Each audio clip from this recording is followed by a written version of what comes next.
नमस्कार दोस्तों, मैं संतोष यादव गुरुदेव कोचिंग क्लासेस में आपका स्वागत करता हूं। आज हम कक्षा 12 चैप्टर नंबर है इसका 3, जिसका नाम है मैट्रिक्स, हिंदी में आव्यूह बोलते हैं, मैथमेटिक्स है। तो हम स्टार्ट करते हैं उस चैप्टर को। देखिए बेटा, चैप्टर नंबर 3 है, नाम है इसका आव्यूह, जिसको मैट्रिक्स बोला जाता है। मैट्रिक्स हम बोलते हैं इसको। इससे हमें कुछ बातें, देखो जैसे शुरू में कुछ बातें हम सीख लेते हैं चैप्टर की। जैसे कोई आव्यूह है ए, ठीक है, मैंने आव्यूह लिया ए, 1, 2, 3 और 4, ठीक है बेटा। इसके अंदर जो लिखे हुए हैं, इसके अंदर ये 1 लिखा हुआ है, ये 2, ये 3 और ये 4, ये क्या है? ये एलिमेंट है, ये तत्व है ना। इसके अवयव है, इसके क्या है? ये 1 2 3 4 क्या है? 1 2 3 और 4, ये क्या है? ये अवयव है, ठीक है। अवयव कितने? इसमें 4 अवयव। कितने अवयव हैं टोटल? अवयव कितने अवयव हैं? 4। इसके बाद आपसे पूछे कि कोई आपको आव्यूह दे रखा है, इसकी कोटि क्या है? कोटि कैसे निकालते हैं बेटा? ये जो होता है ना, ये ऐसे इनको बोलते हैं पंक्ति। इनको क्या बोलते हैं? पंक्ति। पंक्ति को बोलते हैं रो। रो में आता है R, इसका मतलब ये हो गया R1 और ये हो गया R2। 2 पंक्ति है तो पहली पंक्ति को R1 नाम दिया मैंने और दूसरी पंक्ति को दिया R2। अगर 3 पंक्ति होती तो R1 R2 R3। अगर 4 होती तो R1 R2 R3 R4। अब जो ये सीधे हैं, ये और ये, ठीक है, ये क्या है? ये कॉलम है। कॉलम को बोलते हैं स्तंभ। क्या बोलते हैं? स्तंभ, कॉलम। इसको अपन C से रिप्रेजेंट करते हैं। ये C1 तो ये C2। अब देखो, जैसे इसको हटा के मैं दूसरा कोई आव्यूह लेता हूँ। जैसे लिया मैंने A इज इक्वल, यहाँ पे ले लिया A11 A12 A21 A22। अब बेटा इसमें आपसे पूछे कि बताइए इसमें एलिमेंट्स कितने हैं? एलिमेंट्स का मतलब अवयव कितने हैं। दूसरा आप पूछे इसमें कोटि कितनी है, कितने कोटि का आव्यूह है ये। तीसरा आपसे पूछे ये A11 क्या है, ये A22 क्या है, ये A21 क्या है, ये A12 क्या है, ये क्या है? आप कैसे बताओगे इनको? तो आप सबसे पहले बताओगे कि इसमें स्तंभ कितने हैं, पंक्तियाँ कितनी हैं। तो बेटा जो ये वाली होती है ना, ये ऐसे, इनको तो बोलते हैं पंक्ति, R1 और R2, ठीक है बेटा। ये जो सीधे खड़े इनको बोलते हैं स्तंभ, कॉलम। ये C1 और ये C2। अब ये सर कॉलम से और पंक्ति से हमें कैसे पता चलेगा कि इसमें कोटि कितनी है? तो बेटा ऐसे पता चलेगा कि इसमें पंक्ति तो कितनी है। आप कहोगे कि पंक्ति एक तो ये है, एक ये है। कितनी पंक्तियाँ हैं? 2। अब मैंने आपसे पूछा इसमें स्तंभ कितने हैं, आप कहोगे 1 और 2। कितने स्तंभ हुए? 2। ठीक है सर, तो 2 तो हो गए पंक्ति और 2 ही हो गए स्तंभ। तो इस आव्यूह की कोटि आ गई 2 गुणा में 2, ठीक है।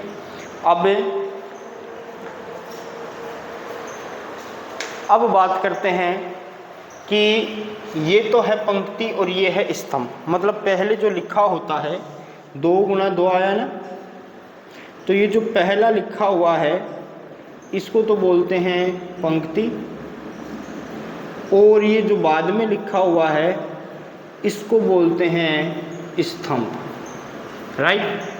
अब इसकी कोटि आपको निकालनी तो आप बता देंगे कि 2 गुणा 2 की है, ठीक है। अब आपसे पूछे अवयव कितने हैं इसमें, आपसे पूछे अवयव, तो जो कोटि आई है उन दोनों को क्या कर दो, मल्टीप्लाई, तो अवयव आ जाते हैं। 2 गुणा 2 कितने आ गए, 4।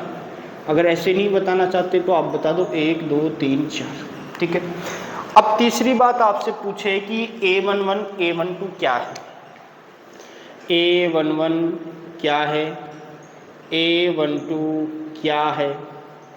आप कहोगे A11 का मतलब बता रहा हूँ मैं, इसका मान नहीं बता रहा हूँ, मतलब A11 क्या होगा, तो आप कहोगे सर जो पहले लिखते हैं वो तो होता है पंक्ति, जो दूसरा लिखते हैं उसको बोलते हैं स्तंभ। मतलब पहली पंक्ति का पहला स्तंभ का पहला अवयव है A11। पहली तो पंक्ति और पहला ही स्तंभ, और इसका पहला ही अवयव क्या है, A11, ठीक है। अब सर इसमें क्या है, ये पहली तो पंक्ति है और ये दूसरा है स्तंभ, इसका मतलब इसको हम क्या लिखेंगे, इसको आप लिखोगे पहली तो पंक्ति और दूसरा स्तंभ, और इसका दूसरा अवयव A12। सर तो इसके बारे में बता दो, A21, 2 का मतलब है पहले क्या लिखा हुआ, पंक्ति, तो पहली पंक्ति और दूसरा है स्तंभ, तो पहली पंक्ति में कितना लिखा हुआ है 2, मतलब दूसरी तो पंक्ति और पहला स्तंभ, दूसरी पंक्ति और दूसरा ही स्तंभ। ये बात हो गई किसमें, A11 A12 A21 A22 क्या होता है। इसके बाद आगे बढ़ते हैं, अब इस अवयव का मान कैसे निकालते हैं, ठीक है, अवयव का मान कैसे निकालते हैं। जैसे आगे आपके पास अवयव A = 5 2 1 3, आपको कहे इसका मान निकालो, A मॉडुलस निकालो, आपसे निकलवा रहा है क्या, A मॉडुलस क्या होगा।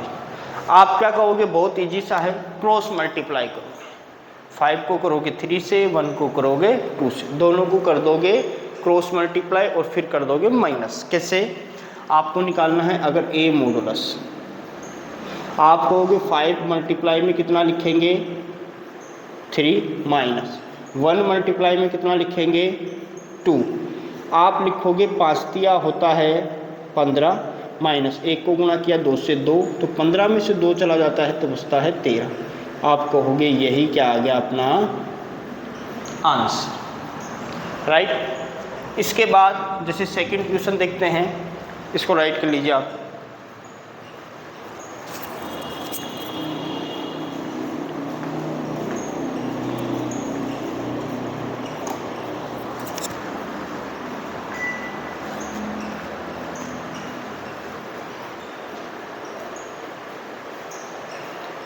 जैसे सेकंड क्वेश्चन देखते हैं, सर ये तो 2 गुणा 2 का है, कैसे देखो R1 R2 C1 C, 2 गुणा 2 कोटि का है, तो सर 2 गुणा 2 कोटि का तो कोई बात नहीं, आ गया हमें समझ में। आप इससे बड़ा बताइए, इससे बड़ा आएगा तो हम तिरछा गुणा करेंगे कैसे, वो बताइए। तो वो बताते हैं, जैसे इसी को बढ़ा देता हूँ मैं आगे, और इसमें और अवयव ऐड कर देते हैं, 5 1 2 लिख देता हूँ, यहाँ पे 1 है, इधर 3 1 2। अब इसका मैंने कहा मॉडुलस A निकालिए आप। अब सर कैसे निकालोगे, अब किसको किससे मल्टीप्लाई करोगे, किसको तिरछा गुणा करोगे, ऐसे करोगे ऐसे कैसे करोगे। तो वो बेटा तरीका होता है, तरीका क्या होता है, जो पहला नंबर होता है वो होता है प्लस का, दूसरा माइनस का, तीसरा प्लस का। अब ये चलते कैसे हैं? एक ऑर्डर होता है plus minus plus, plus minus plus, plus minus plus, minus plus minus, मतलब एक चिन्ह प्लस का है तो दूसरा माइनस का होगा ही होगा। अगर एक चिन्ह माइनस का है तो दूसरा प्लस का होगा ही होगा। अब कैसे होगा वो देखो, ये प्लस है तो ये कैसा होगा? माइनस। ये माइनस है तो ये कैसा होगा? प्लस। ये माइनस है तो ये प्लस, ये प्लस है तो ये माइनस, ये प्लस है तो ये माइनस, माइनस है तो plus, minus plus minus plus minus plus. एक चिन्ह माइनस का तो दूसरा चिन्ह प्लस का स्वतः ही मान लिया जाएगा। अब देखो बेटा, अब इन चिन्हों से हमें कोई मतलब नहीं, पता चल गया ना, एक प्लस का होता है और एक माइनस का होता है। अब ऑर्डर हमने लिखा plus minus plus, plus minus plus के रूप में ऑर्डर चलता है। तो बेटा अब हमें R1 के सापेक्ष, ये R1 है, ये R2 है, ये R3 है, ये C1 है, C2 है, C3 है। R1 के सापेक्ष हम प्रसार करेंगे इसको।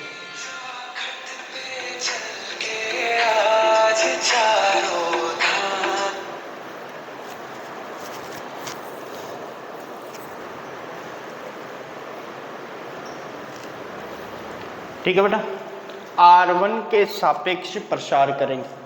R1 के सापेक्ष प्रसार करेंगे, आप लिखोगे, सबसे पहले आप लिखोगे मॉडुलस A। निकालते कैसे? तो सबसे पहले है 5, कैसा है? प्लस का है कि माइनस का? प्लस का है। ठीक है, आप ब्रैकेट लगा लेना। 5 लिया ना आपने 5, तो किस में है ये?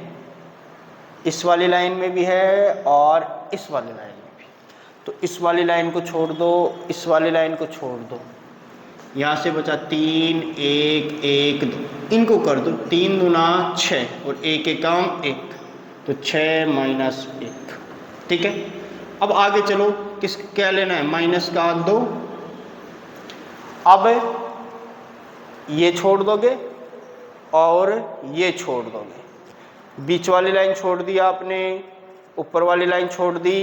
1 1 2 2, 1 गुणा 2 माइनस 2 गुणा 1, तो 1 गुणा 2 भी 2 होता है, 2 गुणा 1 भी 2 होता है, तो 2 माइनस 2। फिर प्लस का क्या लेना है? 3।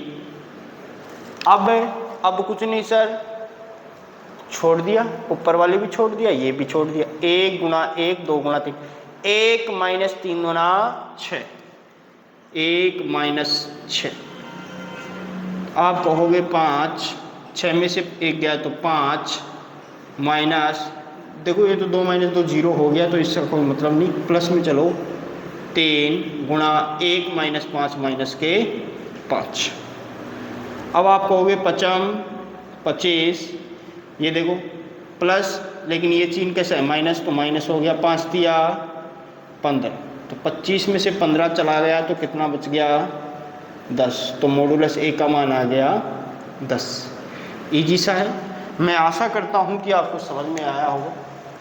मैं पूरा जो आपको लिखा है, पूरी बातें ये आपको बहुत अच्छे से समझ में आई होगी, और आप कंटिन्यू पढ़ते रहिए।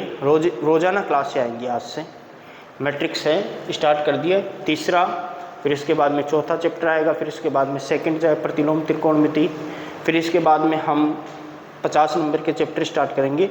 50 नंबर के चैप्टर का मतलब है 5वां 6वां 7वां 8वां 9वां, क्लास 12th की बात कर रहा हूँ। आप रेगुलर ये क्लासें देखिए, रेगुलरली क्लासें आपको मिलेगी। अब आज से मैथमेटिक्स का सब सिलेबस लगभग 3 महीने का है, 3 महीने में कंप्लीट हो जाएगा, क्योंकि बहुत सारा सिलेबस हट चुका है।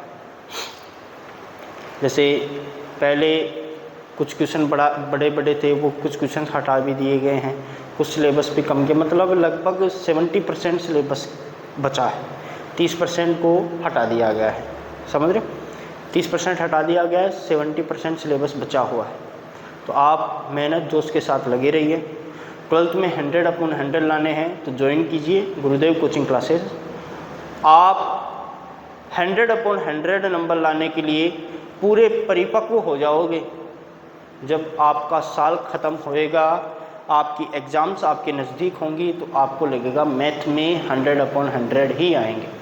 और आते हैं, बहुत सारे बच्चों के आते हैं, सब जो बच्चे तैयारी करते हैं उन सभी के 100/100 आते हैं, क्योंकि धीरे धीरे से सारे काम हो जाते हैं बेटा।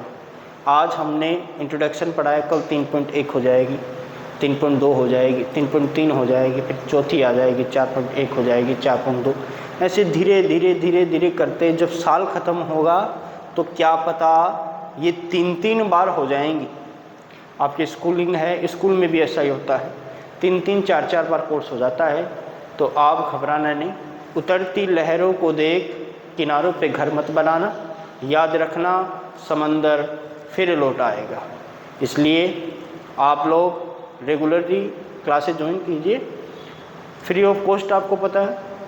आप चैनल को सपोर्ट कीजिए और ठीक है बेटा, धन्यवाद।